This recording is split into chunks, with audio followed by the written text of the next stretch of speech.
I went to Tony Robbins Unleash the Power Within seminar. Here's 3 things I learned and what I thought about the event. So start of the year, I heard that Tony is actually coming to Birmingham, which is about an hour away from where I live. I even got my mum to come along, which was quite wholesome. This is actually my second UPW event.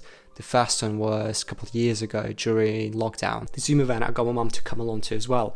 At the time she was going through a lot, so I gently encouraged / forced her to do the Zoom event. And since that event we kind of made it a ritual to do some sort of like personal development kind of seminar or event together at least once a year. And yeah, so Tony was coming to Birmingham, which was like an hour drive away, so zero excuse, both of us had to go. Firstly, what do I think is better, the Zoom event or the in-person event?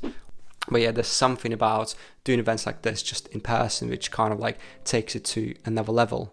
And obviously like Tony is a very good public speaker. He's probably the best in the world at what he does. He's able to just keep you on the edge of your seats for the whole of like 12-14 hours per day. Not to say that the Zoom event is bad. I think it's amazing as well. Plus you can jump around and shout if you need to at 2 a.m. in the morning without being concerned about waking anybody up in the house. Structure wise, all the same. I don't think like the course changed. It just iterated like over the years. Thursday to Sunday, each day is anywhere between 11 and 13 hours. So for you to be able to pay attention for 12 hours straight every day, you have to be moving. So anywhere between 30 minutes and an hour, there was a break for everyone to more or less just stand up, jump around, high five each other, hug each other. And this was kind of done to make sure that you're engaged, that you're in, I guess, in a peak state. Yeah, and in terms of what days were the best, probably day 1 and day 3 are the best. Day 1 do the fire walk, which is walking on hot coals, and yeah, that was a lot of fun.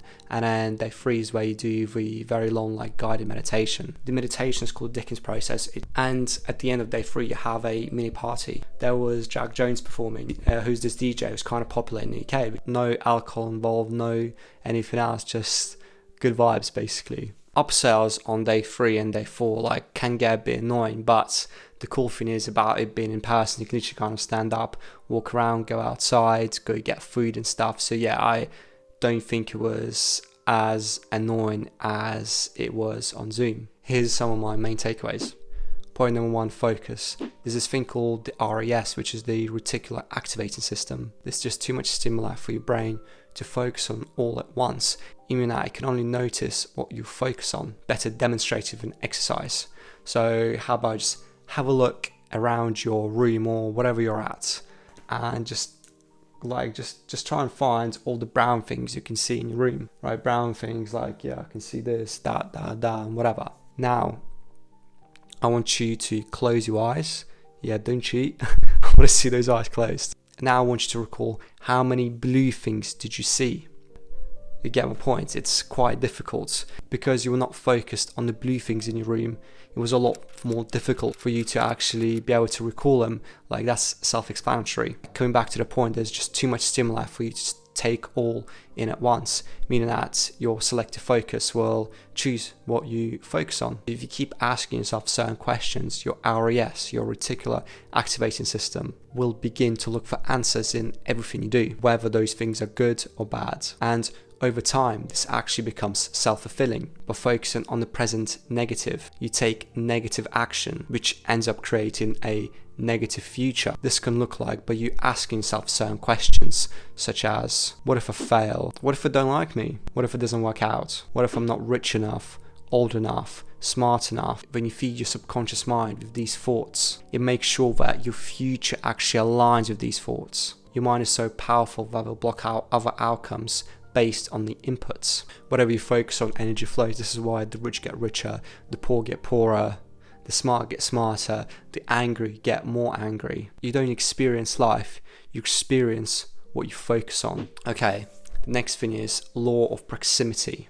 The most important decision in your life is who you spend time with, because that's who you become. This is the cliche thing about you are the average of the 5 people closest to you, but we have to realize these kind of cliche sayings have a truth in them because they stuck around for just so long. Let's say all your friends play video games, they don't exercise, and then they like to beat the meat every day, twice a day, and just talk about like favorite film stars, let's say, and those are your 5 best friends. The chances are you're going to be very similar to that. But let's say all your friends are into fitness, they are, I don't know, into meditation, maybe into business.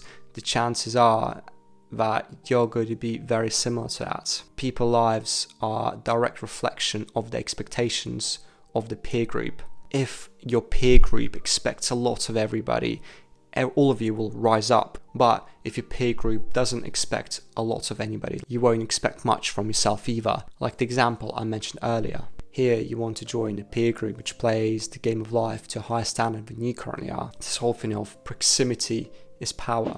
Next thing is challenges and problems. Tony talks about how people's biggest problems is they think they should have none. The only people without problems are buried in cemeteries. The thing is, what you have to realize is problems are a sign of life, not a lack of it. You want to embrace the problems. Be grateful to have these challenges and problems in the first place. And bonus point, change your state. The state of somebody who is in a lower energy, let's say apathy or depression, are completely different than somebody in the high energy, let's say joy and compassion. Their physiology, beliefs and language mirrors their energetic states. Somebody in lower energy states will have the body language just inwards and will speak quieter, possibly not even make eye contact.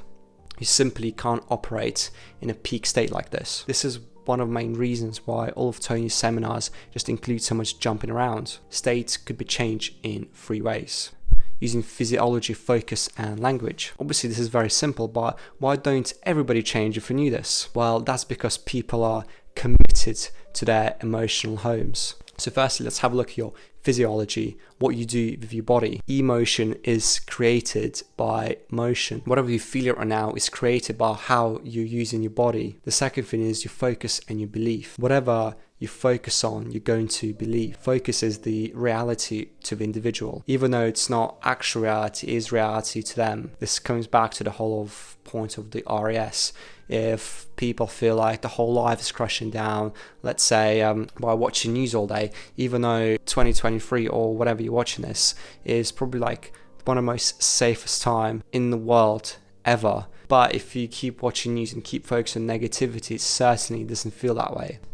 And the third thing is the language you're using and the meaning you create. So first thing, the words. Tony talks about how if you want to change your life, pay attention to the words you're using and the words you repeat to yourself. Words have an energetic charge behind them. Next time you get yourself in a funny situation, let's say you're driving at 2 a.m. in the morning, like you're a couple hours away from home and it's pouring down with rain.